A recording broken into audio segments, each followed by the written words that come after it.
बोलो जयकारा बोल मेरे श्री गुरु महाराज की जय।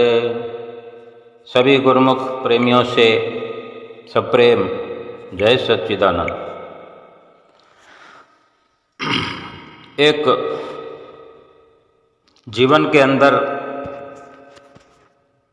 हर किसी के जो आज लगन लगी होती है, दुनिया में आकर के इंसान बहुत कुछ पाना चाहता है। छोटे छोटे बच्चे भी लगन लगाए होते हैं। बचपन में इच्छा होती कि ढेर सारे खिलौने हों। एक खिलौना मिलता है, थोड़ी देर खेलते हैं, फिर दूसरा खिलौना चाहिए, उससे ऊब जाते हैं। किसी काम की चीज़ को भी खिलौना बना लेते हैं। माता के पास हो तो माता बच्चे की जो भी सामान से काम करती है, रसोई का काम हो, कुछ भी उठा करके वो उनसे खेलने लग जाते हैं। उनको कुछ न कुछ नया थोड़ी देर में खेलने के लिए चाहिए। ये खिलौने के स्तर की बात है, बचपन की बात है। पिता के साथ बैठते हैं तो पिता के सामानों को हाथ लगाते हैं, और कोई कंप्यूटर पर कार्य कर रहा है पिता, तो बच्चा कंप्यूटर में हाथ मारता है, कीबोर्ड पर हाथ लगाता है, और वो माउस क्या कहते हैं, कंप्यूटर चलाने के लिए हाथ में रहता है, उसको उठा लेते हैं। उठा लेंगे, हर चीज़ को उठा लेते हैं बच्चे, मुंह में डालते हैं, थोड़ी देर में छोड़ देंगे, फिर कोई और वस्तु उठा लेंगे, पेन उठा लेंगे, किताब फाड़ देंगे। बल्कि 2000 के नोट को भी सुंदर समझकर लेकर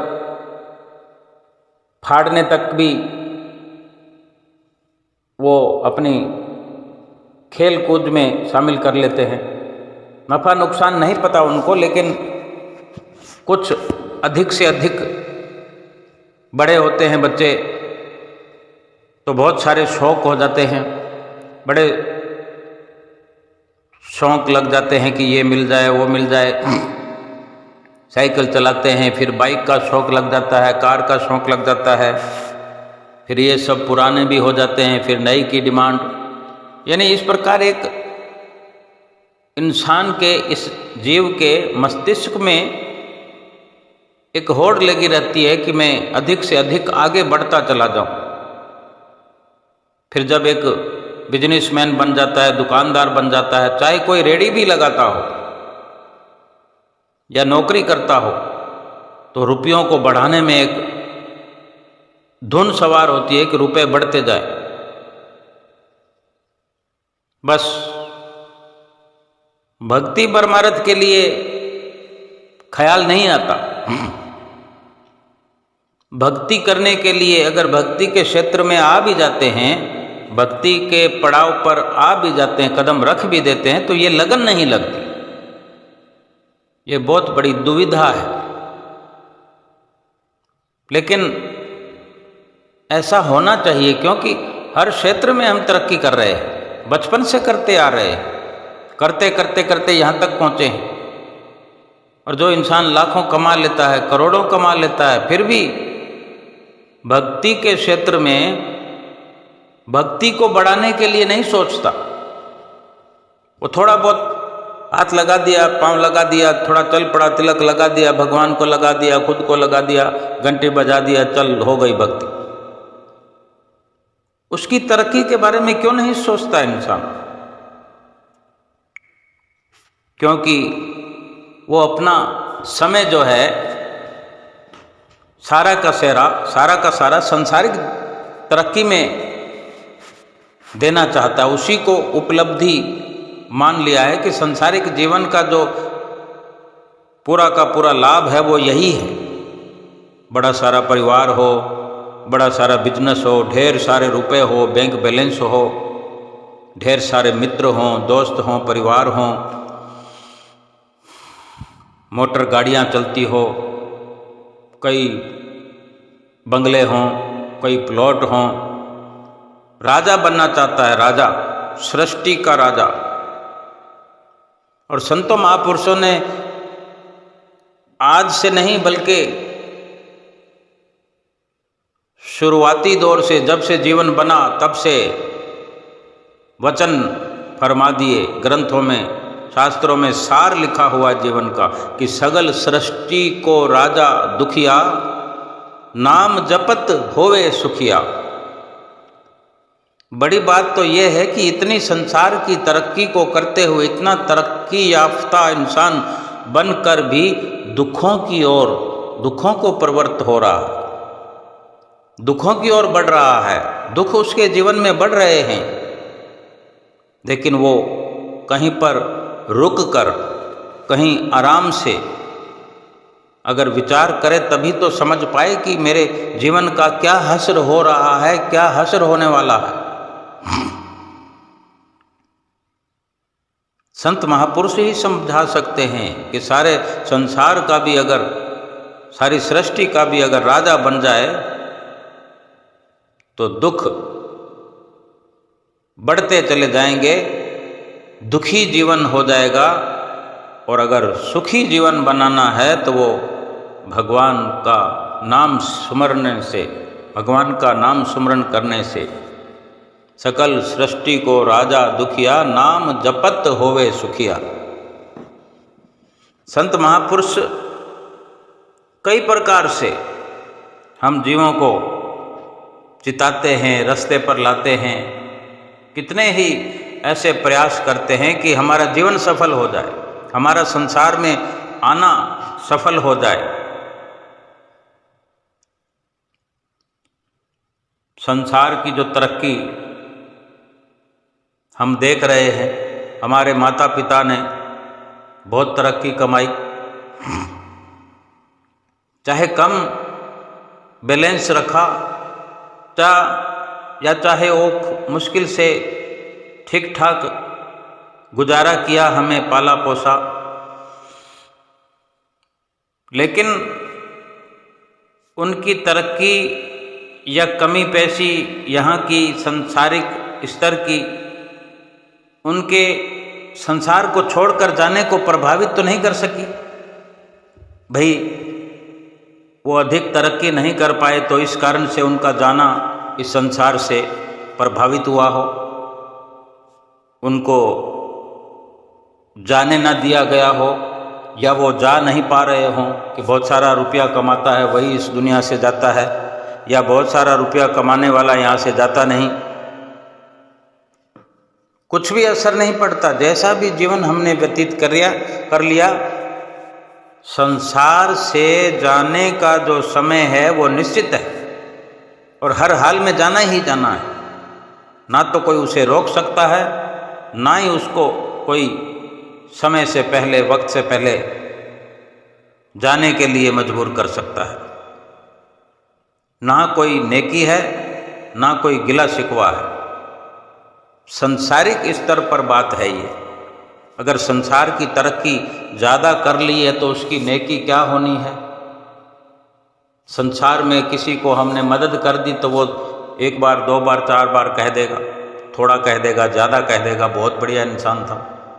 बहुत बढ़िया इंसान कौन था? उसने जो अपना नाम रखा हुआ है उस नाम से संबोधन करेगा। लेकिन संसार से गया कौन? जो नाम रखा हुआ था वो शरीर का था, वो शरीर तो इधर ही जला दिया गया, दफना दिया गया, मिट्टी में मिला दिया गया। और जो मदद की थी वो तो इस शरीर ने की थी, शरीर के माध्यम से हुई थी। जीव आत्मा जो है वो इस संसार से, इस शरीर से गया,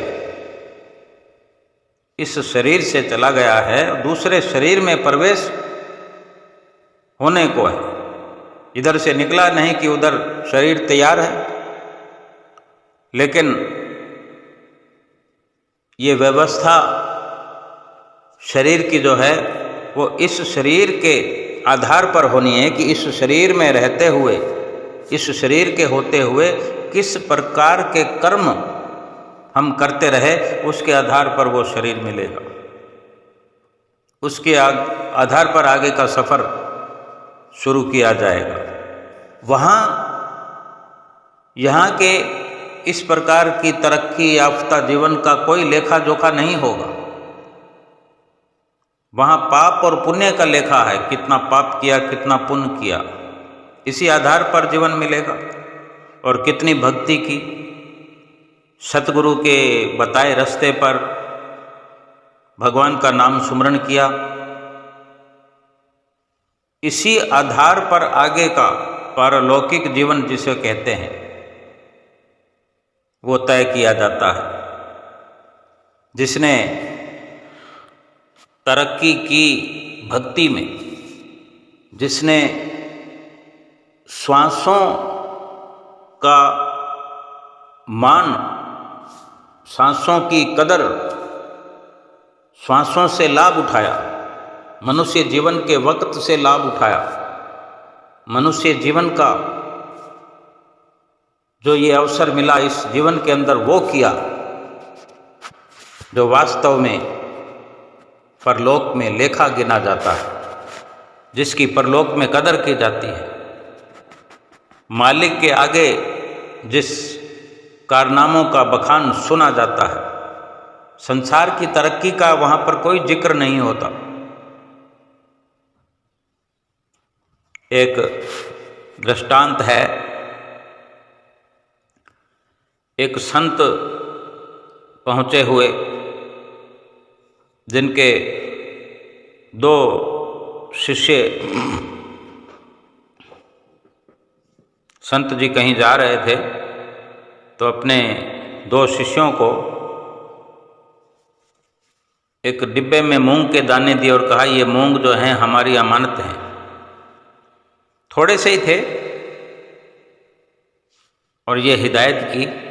अब चाहे ये भी कह सकते हैं कि सतगुरु जो थे अपने शिष्यों की परीक्षा ले रहे थे या उन्हें कुछ समझाना चाह रहे थे। परीक्षा लेते हैं तो समझाते भी हैं।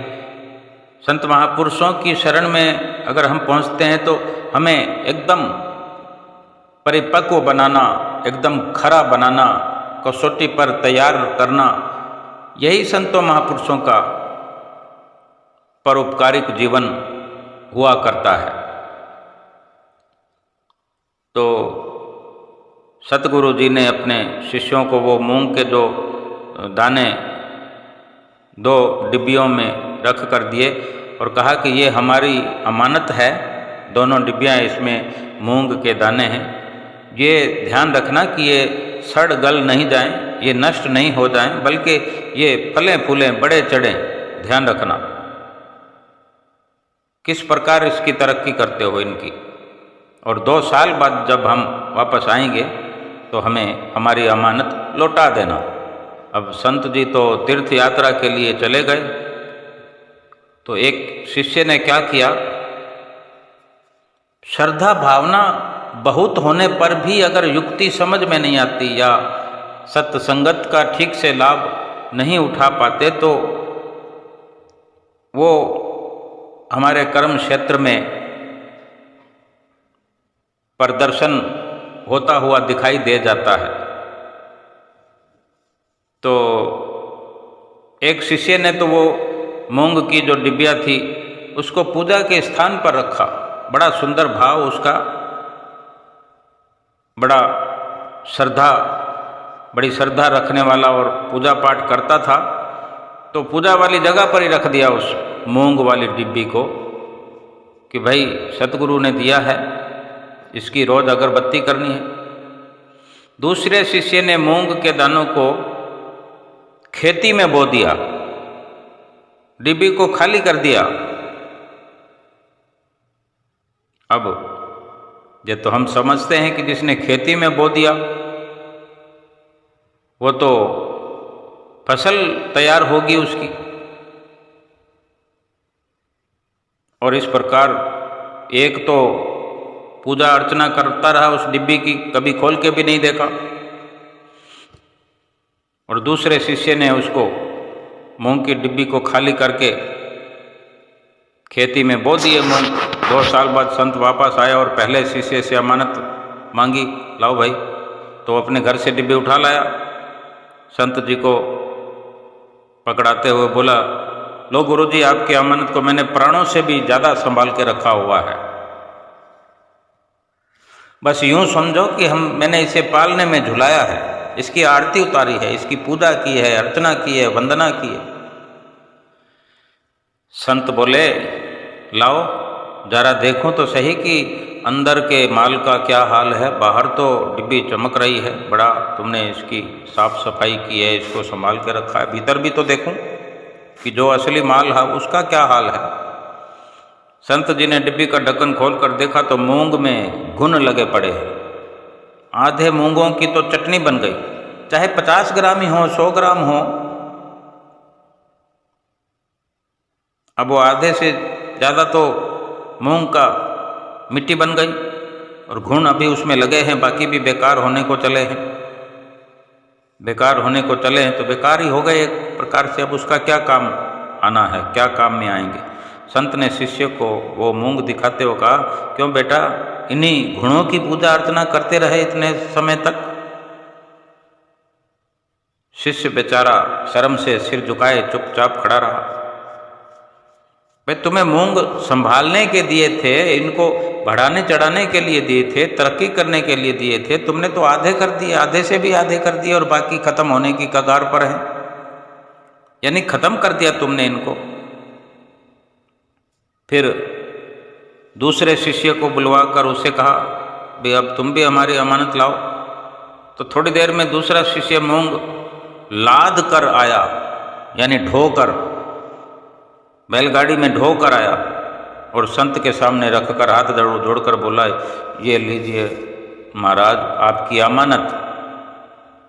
संत बड़े प्रसन्न हुए और उससे आशीर्वाद देते हुए बोला, बेटा तुम्हारी परीक्षा के लिए मैंने ये सब किया था। मैं तुम्हें वर्षों से जो सत्संग सुना रहा हूँ उसको यदि तुम आचरण में नहीं लाओगे, अनुभव में नहीं उतारोगे तो उसका भी हाल इस डिब्बे में पड़े मूंग जैसा हो जाएगा।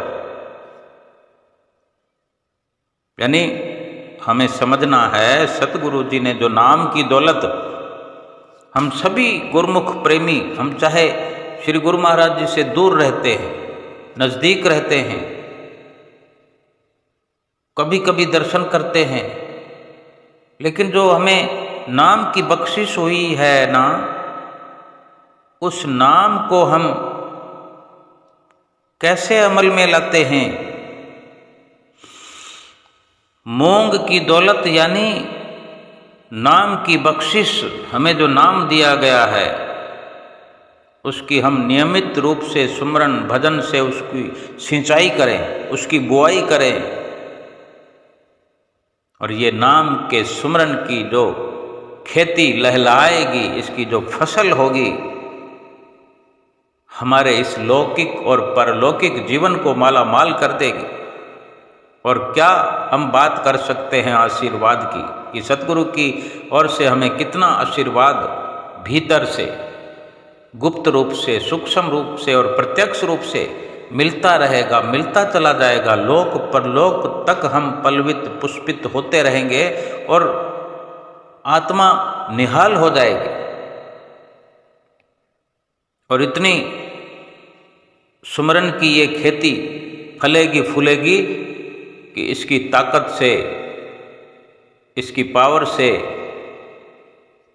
जो जन्म जन्मांतरों के पाप हैं सब के सब नष्ट हो जाएंगे, समाप्त हो जाएंगे। और ये भजन सुमरन की खेती का भंडार हमारे पास एकत्र हो जाएगा, जो परलोक में हमारा आत्म कल्याण के काम आएगा। भगवान ने हमें ये श्वास दिए हैं, श्वासों की ये डिब्बी भर के दिया है। ये मनुष्य जीवन के अंदर श्वास सजा कर दिए हैं, श्वास रख कर दिए हैं। ये खाली मनुष्य जीवन ही नहीं है कि हम सोचें कि मनुष्य जीवन बड़ा अनमोल है। श्वास हैं इसमें तभी ये अनमोल है। ये मनुष्य जीवन श्वासों से और श्वास इस मनुष्य से एक दूसरे से बढ़ करके मिल करके ये कीमती मनुष्य जीवन कहलाता है। और जो सतगुरु का मिलना है, उनसे जो नाम की बख्शिश का प्राप्त होना, नाम की बख्शिश मिलना है, श्वास श्वास में नाम जपने से ये खेती लहलहाएगी, ये जीवन भी हमारा सुखों से भरपूर होगा और जीवात्मा का कल्याण होगा, सतगुरु की भरपूर प्रसन्नता मिलेगी। और अगर श्वासों में श्वास श्वास में सुमरन नहीं करेंगे तो श्वास तो समझो गुण लगते चले जाएंगे। श्वास खत्म हो गया उसका भला क्या हो सकता है, मिट्टी हो गया, वो खत्म हो गया, वो वापस नहीं आता। गया हुआ हम जो श्वास लेते हैं, श्वास लिया छोड़ दिया, लिया छोड़ दिया, उसमें नाम की कमाई नहीं की तो भी श्वास तो गिनती हो गया, क्योंकि श्वास तो गिनती के मिलते हैं रोज के। जितने श्वास मिले हुए हैं रोज तो एक लिमिट तक हम श्वासों के साथ ही जीते हैं, दूसरे दिन फिर अब श्वास तो खर्च हो गए। 24,000 श्वास कहते हैं कि खर्च होते हैं रोज के रोज इंसानी जीवन में, लगभग 24,000 श्वास खर्च होते ही हैं, चाहे हम नाम जपें या ना जपें, किसी को सताएं, किसी का दिल दुखाएं या किसी को खुशी पहुंचाएं या सतगुरु की प्रसन्नता प्राप्त करें नाम की कमाई करके, 5 नियमों की पालना करके। अब हम देखो श्री आरती पूजा करते, हमें जो समझाया जाता है कि 5 नियमों की पालना करो, तो 5 नियमों की पालना में हमें नित्य प्रति 2 समय की श्री आरती पूजा करनी होती है। अब हम आरती पूजा करते हैं, हमारे वो श्वास जो खर्च हो रहे हैं, आरती पूजा करेंगे तो भी श्वास खर्च हो जाएंगे। आधा घंटा लगता है बेशक आरती पूजा में एक समय में, या 5 मिनट कम लगाएं ज़्यादा लगाएं जो भी है। अब नहीं करेंगे तो भी वो आधे घंटे में अगर लगभग समझें कि 500 श्वास के करीब समाप्त हो जाते हैं। 24 घंटे में 24,000 श्वास हैं तो 1 घंटे में 1,000 श्वास, आधे घंटे में 500 श्वास। ये समझने की बात इसलिए कि किसी प्रकार से हमारी सुरती जो है भजन सुमरन में जुड़ जाए, किसी प्रकार से हमें कुछ न कुछ सोचने का अवसर मिले।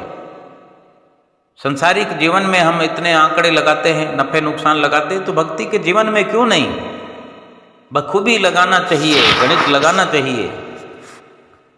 एक आरती पूजा के समय में 500 श्वास खर्च होते हैं, आधा घंटा। अगर हम देखो, हम आरती करने के लिए आरती की बत्ती बनाते हैं, आरती की थाली बनाते हैं, जोत में घी डालते हैं, हमारी सारी प्रक्रिया जो है ये श्वासों का सुधार करने में, सांस श्वास में ये सतगुरु की आज्ञा की जो पालना है, ये कहीं ना कहीं हमको सुमरन की ओर ले जाने वाली है कि हम इन नियमों से बंध जाएं, इन नियमों का बंधन स्वीकार करें। जब सुमरन में बैठेंगे तो फिर हमें लाभ मिलेगा। आरती की थाली सजाने की शुरुआत से लेकर आरती की समाप्ति तक अगर आधा घंटा भी समझ लें, 500 श्वास लेके लगे। अब ये अलग बात है कि हम श्वासों को पूर्ण तौर पर आरती में लगा पाए कि नहीं, हमारी सुरती इधर उधर, मन हमारा इधर उधर दौड़ता रहा, लेकिन फिर भी आरती की थाली हमारे हाथों में है, हम जोत बना रहे हैं, जोत का घी डाल रहे हैं, बत्ती लगा रहे हैं, जोत जला रहे हैं। कितना ही मन या सुरती हमारी भागे, कितना ही दौड़ दौड़ कर चक्कर लगाए, लेकिन बार बार दौड़ दौड़ कर आएगी तो फिर वहीं आरती बना रहे हैं तो आरती में आएगी। जहाँ हमारी आंखें हैं, जहाँ हमारे हाथ हैं, यानी जहाँ शरीर है, मन घूम घाम कर फिर वापस शरीर में स्थित हो जाएगा। थाली हमारे हाथ में, हमारी आंखों के सामने श्री परमहंस महाराज जी विराजमान है। 6 के 6 पातशाही के स्वरूप जो हमारी आंखों के सामने हैं, कभी हम उनको देखते हैं, कभी अपने भीतर झांकते हैं, कभी शब्दों, आरती के शब्दों पर कुछ मनन करते हैं, सोचने की कोशिश करते हैं। कभी हमारा पंचम पातशाही गुरु महाराज जी की ओर ध्यान चला जाता है। इस जन्म में अधिकतर हम पंचम रूप में और छठे रूप में ही मुखातिब हो पाए हैं, उनसे मिल पाए हैं आमने सामने रूबरू। हमारे कई ऐसे बुजुर्ग गुरुमुख भाई बहन हैं जो दूसरी पातशाही गुरु महाराज जी के समय के भी शायद होने को तो पहली पातशाही गुरु महाराज जी के समय के भी हों। ये हमारे अवभाग्य हैं कि हमें ऐसे गुरुमुखों को मिलने का अवसर मिले, उनको देखने का अवसर मिले। तीसरी पातशाही गुरु महाराज जी के वक़्त के भी गुरुमुख प्रेमी हैं, चौथी पातशाही गुरु महाराज जी के वक़्त के भी गुरुमुख प्रेमी हैं, ऐसे बुजुर्ग हैं। लेकिन पंचम और छठे रूप के तो हैं ही हैं, या अभी कोई नई पीढ़ी है, नई शुरुआत है, तो छठी पातशाही गुरु महाराज जी के तो प्रेमी हैं ही। तो आरती करते हुए परमहंसों के सामने खड़े हुए हम अपने गुजरे दिनों का, गुजरे माह का, गुजरे वर्ष का, जो हमने सतगुरु के साक्षात आमने सामने दर्शन किए, कभी वो याद आ जाएगी। किस प्रकार श्री गुरु महाराज जी ने टॉफियाँ लुटाई, किस प्रकार श्रीकार के अंदर विराजमान होकर शीशों से जब आशीर्वाद देते हैं, कितने प्यारे लगते हैं गुरु महाराज जी। कितना स्नेह वो बरसाते हैं, तो हमारा भी स्नेह उमड़ता है। भीड़ होती है श्रीकार के चलते वक्त, वहाँ पर कितनी भीड़ होती है, कितना टक्कर या चोट लगने का खतरा होता है। हम अपना आपा खो देते हैं, अपने आप की सुध बुध भूल जाते हैं और कार की ओर लपकते हैं। ये सब क्या है? ये श्वासों को लेखे लगा रहे हैं। जब जब हम अपने आप को भूलते हैं, तब तब परमात्मा से, सतगुरु से, भगवान से प्रेम बढ़ता है। तब ये नाम की खेती हो रही होती है, भक्ति की खेती हो रही होती है, जीवन सफल हो रहा होता है, पापों का खात्मा हो रहा होता है, अपने मकसद की ओर बढ़ रहे होते हैं। आरती करते टाइम वो सब याद आ जाता है। यानी अगर समय दिया जाएगा तो ये सारी प्रक्रियाओं से गुजरना ही होता है। फिर भी जिस जिस वक़्त जिस जिस श्वास में सुरती हटती है, तो चलो ठीक है, 500 श्वास हम गिनते हैं एक आरती के लिए, और अगर 500 नहीं तो 250 श्वास लेखे लग गए, और भी ज़्यादा सुरती उलझन में 100 श्वास लेखे में लग जाएंगे। 100 श्वास लेखे में लगना कोई कम बात नहीं है, लेकिन पूरे का पूरा लाभ उठाना एक अलग बात है। जीवन तो पूरा लाभ उठाने के लिए मिला है, लेकिन आज 100 श्वासों का लाभ होता है एक आरती में, 100 का दूसरी आरती में। फिर सुमरन का अलग हिसाब है। सुमरन भी अगर 2 घंटे बताते हैं तो 2 घंटों में 2000 श्वास चलते हैं। 2000 श्वास अगर सुमरन में लगाए जाते हैं, तो ऐसे ही तो महापुरुषों ने नहीं वर्णन किया है कि सगल सृष्टि को राजा दुखिया, नाम जपत होवे सुखिया। अगर नाम सुमरन के लिए, नाम जपने के लिए हम इतने ढेर सारे श्वास खर्च करते हैं, तो सुखी कैसे नहीं होंगे? जीवन सुखी क्यों नहीं होगा? ये लोक सुखी क्यों नहीं होगा? पर लोक सुहेला क्यों नहीं होगा? आत्मा का कल्याण क्यों नहीं होगा? जब सारी प्रक्रिया हमने कल्याणकारी अपना रखी है, कल्याणकारी जीवन बना रखा है। कल्याणकारी जीवन बनाने के लिए, आत्मा का कल्याण करने के लिए हम रात और दिन अगर लगे हुए हैं, इसी प्रकार इन नियमों की पालना में जीवन का सार है। सारे दिन में काम कार्य करना है, काम काज करना है, सब कुछ संभालना है, लेकिन असल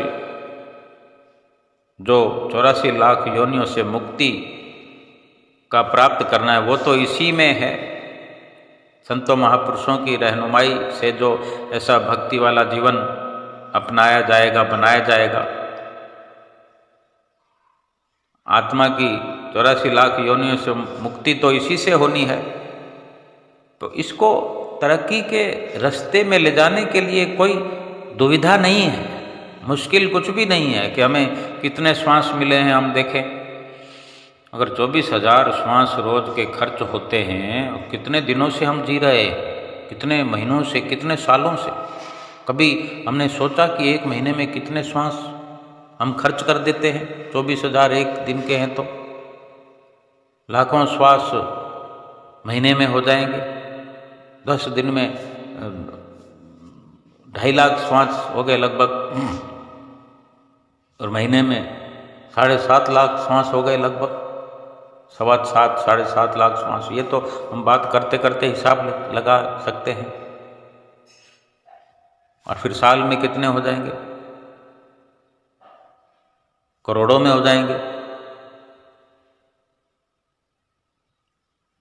हमने वास्तविकता को अगर समझना है तो जितने भी श्वास दिए हैं हमने इनको बढ़ा करके जाना है। अगर भजन सुमरण में करेंगे तो श्वास हमारे जमा होते चले जाएंगे, क्योंकि हम लाभ कमा लिया। अगर हम दुकान पर बिजनेस करने जाते हैं या हमने कोई दुकान लगा रखी है, रेडी भी लगा रखी है, हल्के से हल्का काम कर रखा है, अगर हमने 2,000 रुपये के सेव लगा रखे हैं रेडी पर, तो हमने 2,000 के सेव तो इसलिए लगाए थे कि शाम को हम 3,000 रुपये कर लें।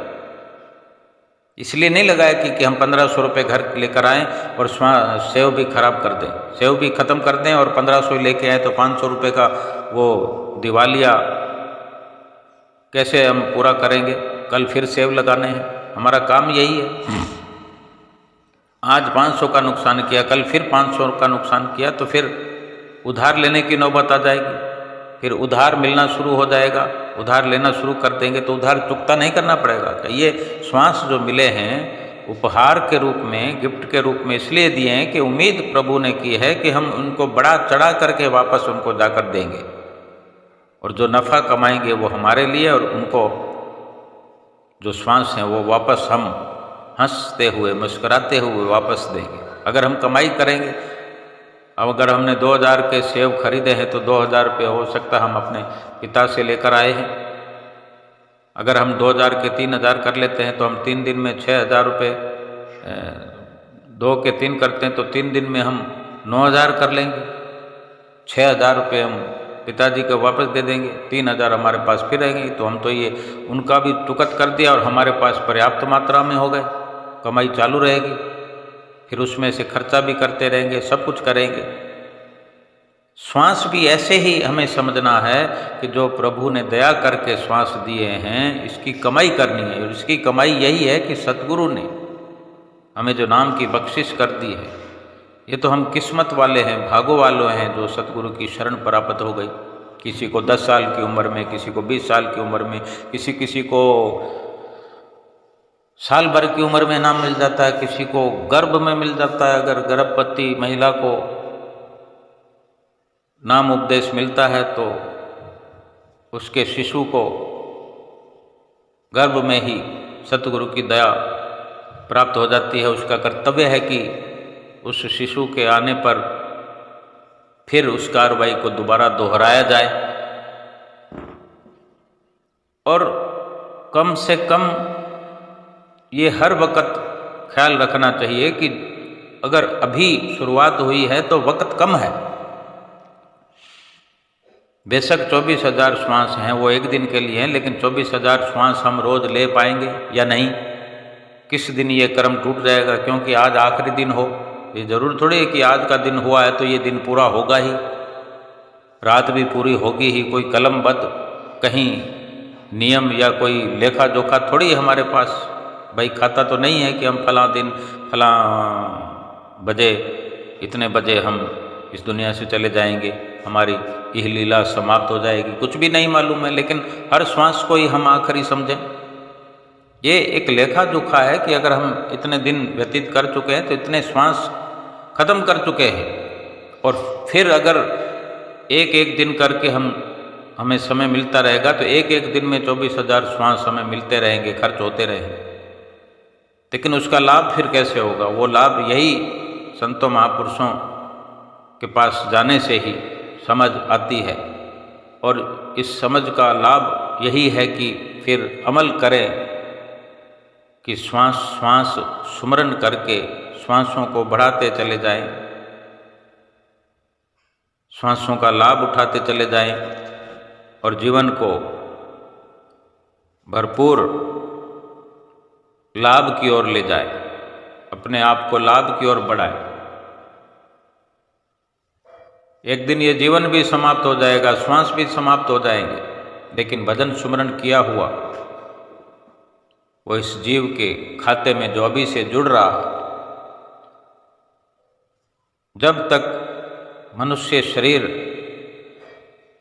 मिला है, जब तक है इस दुनिया के अंदर, भजन सुमरन का लाभ मिलता रहेगा। भजन सुमरन से ये शरीर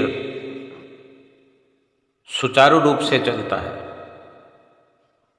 सुखों में समय व्यतीत होता है, मन शांत चित्त एकाग्र होकर रहता है और शरीर के चले जाने पर जीवात्मा सदा सदा के लिए खुशहाल हो जाती है। जीवात्मा परमात्मा के नज़दीक पहुंच जाती है और यही प्रक्रिया अपनाते हुए जब पूरा पूरा लाभ श्वासों का हम उठाने लगते हैं, 24 के 24 घंटे भगवान और भगवान के नाम से जुड़कर रहते हैं, तो आत्मा का परमात्मा से मिलन हो जाता है, जन्म मरण से छुट्टी हो जाती है, छुटकारा हो जाता है और इतना सुख संभाले नहीं संभलता। और इतना सुख के भंडार से जो जुड़ाव हो जाता है, मिलन हो जाता है, अपना आपा समाप्त हो जाता है, अपना अस्तित्व मिट जाता है और प्रभु परमेश्वर के साथ मिलन हो जाता है। यही मनुष्य जीवन का असली मकसद है और यही लक्ष्य है जीवन का। अगर हमें समझ आ जाए,